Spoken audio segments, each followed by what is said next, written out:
right, earlier we talked about too, like, you know, your uniqueness in your story. You spent so much time in jail, collectively, multiple cases, ultimately came up to almost 20 years. You know what I'm saying? You keep repeating it. My fault, man. You did a lot of time in prison. You know what I'm saying? You own up to what you do, everything. And you've been out not too long and you've been on a rampage. But of course, it's just funny, like hearing somebody. Okay, so but of course, man, you even listen to your music, you have so much experience and ideology from being incarcerated. Can you share some stories with us, some incidents, or probably what would you say is one of the craziest stories that you could share with us, or something that you encountered in prison? Encountered or experienced or seen or whatever. Man, I done seen a lot of crazy shit in prison. And I just recently thought about this the other day, because in prison, you see so much crazy shit and it becomes normal that it's like, you just forget like that this ain't normal, and it blends into the background of your understanding if you done a lot of time. Bro, I actually seen somebody getting a train ran on them. I seen a nigga, first of all, let me tell you this shit. Yeah, man. It was this little Mexican dude, man. And we knew he was, nigga knew he was gay and type shit. Yeah. Little short dude, wear glasses. Right. And I remember this was on Briscoe Unit on G-Wing. This shit for real, bro. I remember that I had some business to take care of, because I lived on the next wing. I lived on H-Wing. So I had some business to take care of over there. And you would have to know how it's built, but I'm going over there to take care of this business. I go up the stairs and take a right. And it was already somebody, like it's a dude standing in the door and the cell is open. So the dude it's a Mexican dude, he's standing in the door. And when he see me come up the stairs, he kind of smiled at me like, you know what I'm saying? Like, and I'm like, man, what's going on? Yeah. And by these being like some people that I knew that I done business with, they wasn't like on the, this is so fucking crazy. This whole scenario was so crazy that if somebody's fighting in there and it's like some business like that being taken care of in this cell, niggas be like, hey man, like not to bring no attention and heat over here. Right. You know what I'm saying? It's shit going on, like, what's going on? But the fact that him, the weirdness of it, bro. So I'm laughing too, like, man, what the fuck y'all got going on? Type shit. Bro, I look in this motherfucking cell, man, this shit, man, listen to me, man, this shit for real, man. Man, they got this boy. It's Mexicans all in this cell, man. Standing around him, over here getting sucked out. One standing in front of him, hitting him. Like they all up in here. Take all of these Mexicans up in here was goddamn me running the train and having a freak orgy with this little Mexican boy, man. That shit really happened. To let you know that the shit was so unorthodox crazy. I done seen some crazy shit, but this shit was so unorthodox crazy. The next day they locked the boy up, and they ended up letting him out, but it was just niggas snitched on that. Somebody snitched on that. They done told the motherfucking fuck, man, this nigga up in here really getting the train ran on him, man. That's the craziest shit that I done seen in the penitentiary, motherfuckers running the train. I also have seen this shit crazy. And I just thought about this the other day, not too long ago. Niggas get sold in prison. Sold like pimped out? Sold as in, here you can have him for this much. Like slaves. You know what I'm saying? I've seen this. First of all, you got people that come into the prison that is so green that they don't understand that this person that's playing big bro with you and all of that shit is really somebody that'll fuck you and all of that. They got homosexual desires for you. So you can be coming in thinking this person is cool and they might do everything short of goddamn me actually put the dick in you. They might put you into all kind of uncompromising positions, like have you standing in the shower while they jacking off on you, like it's a weird, crazy world, right?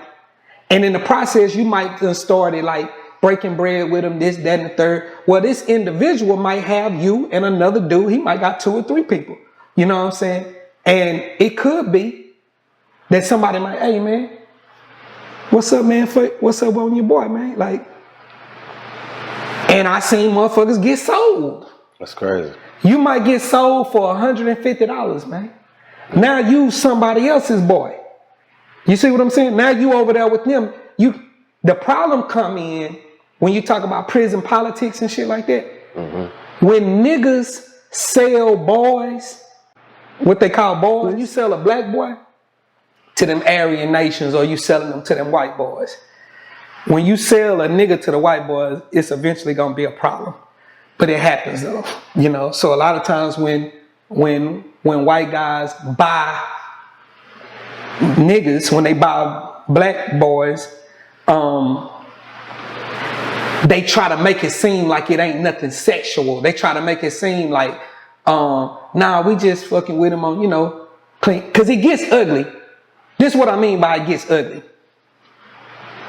You might got 8, 9 Peckerwood white boys over here cooking, they making big spreads and they all eating, right? Right. Everybody got, so imagine picture 8, 9 white boys sitting at a table and they eating food and all of that. And then they got this black boy that they might done fed him and all that shit. When they get through eating all of these nasty ass bowls and all of that shit, they might tell the nigga to come clean it all up. He gonna get the bowls and go in there, wash them all and clean the whole area and all of that shit. It's an ugly sight that arouses real fucked up rage feelings. You know what I'm saying? When you seeing that type of shit take place. But it's real, man, you know. And typically, again, when white dudes buy black dude, when they buy blacks, you know what I'm saying, that shit be turning into situations where it can be a riot on shit like that. It's crazy. That shit real though. Man, so how common is that? Not just the buying of, but just that whole like funny activity. How common? Gay shit? Yeah, how common is that in prison? Is it as like people try to make it out the scene, or is it more? Is it less? Is it exaggerated, or how common? It's exaggerated. However, you got a natural urge to want to have sex and all of that. Mm-hmm. When you can't express that natural urge in a normal way, then it's gonna be an abnormal way that you express your sexual urge, desire, whatever.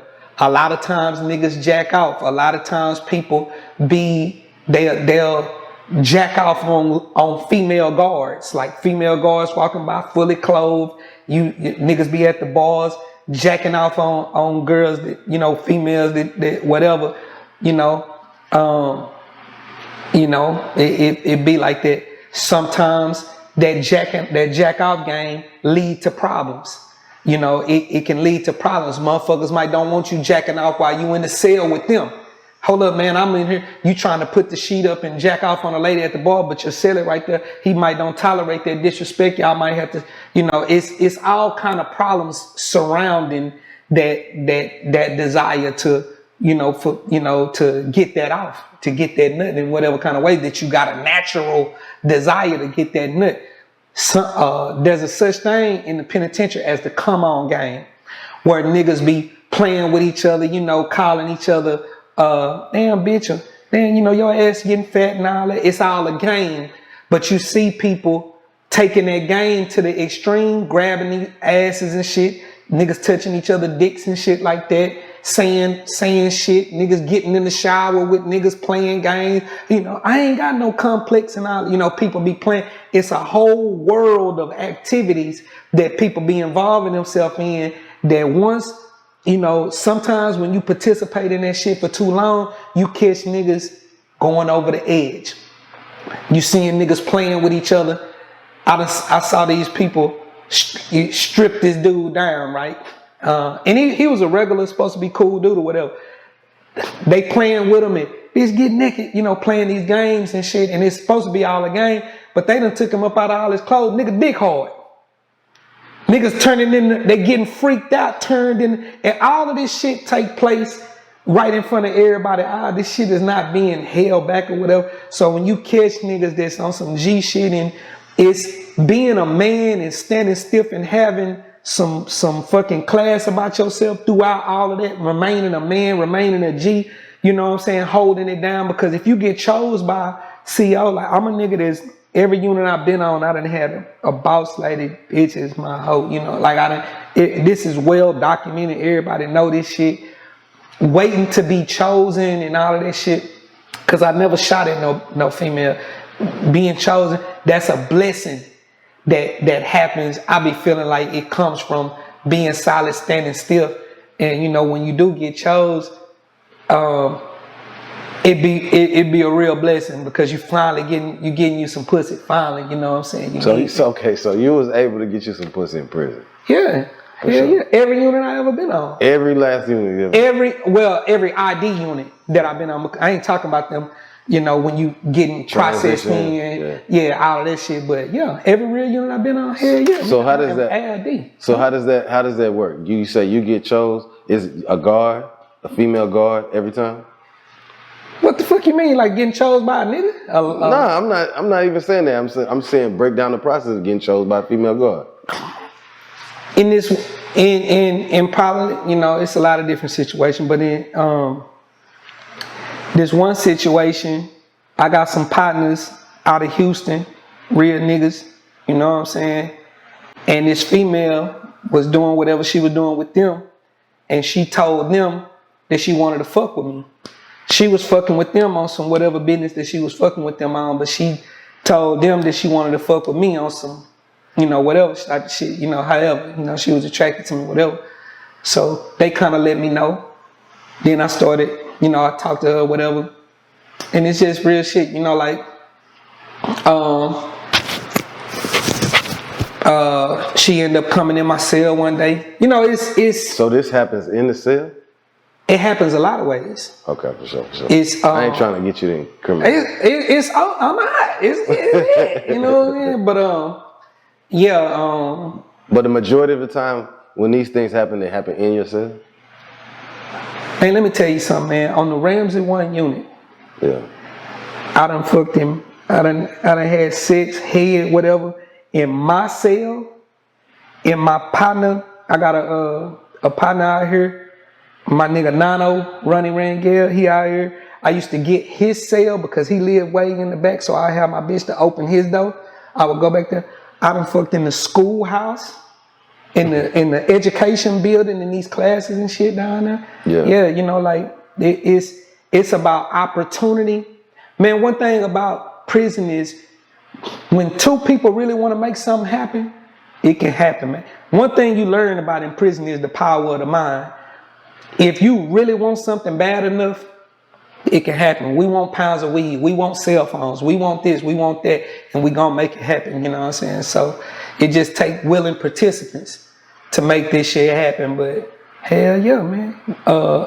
You can't put males and females around each other and think they not finna be doing no sexual activities and none of that Especially shit. in them type of high, high tension or high. Yeah, and that makes it better. Highly stimulated situations. Boy, you just said, I promise you, that shit makes it the upper echelon. But I understand niggas come out here and try to act like that was so, everybody does it. Everybody was having, nah, nigga, that. What, you know one thing I can say about Texas prison, TDC or whatever? You don't catch too many niggas getting out of TDC lying about what happened in there, because we all know each other. We all was on the same units and shit like that. Like whatever was going on, it's either known or it's in TDC, nigga, whatever you about, nigga, somebody should be able to vouch for you. So it's nothing that, for me personally, anything that I say, whether it's some gangster shit, whether it's some, I did this or whatever I did, supposed to be in the penitentiary. If I say I was fucking browsing penitentiary, I had phones, I ran shit in jail, or a bunch of niggas ride with me, or I was the best rapper, or whatever the fuck I say. somebody gonna say it, somebody gonna get in the comments and say that shit. Somebody gonna say, well, you know, yeah, but you not catching nobody that's saying he was lying. Yeah. See that, and that's the thing about TDC. Somebody should be able to vouch for your story. Where are them people that say that happened? You know what I'm saying? Whatever it was, so it should be somebody that say that happened. If you was fucking with somebody in the penitentiary, that mean that person should be outside, right? I mean, that them females that you was fucking with, they should be out. I mean, did they die? Where they at? You know what I'm saying? Are they out here? You know, so yeah, you know, I can be spoken for, vouched for, and whatever. You know. Okay.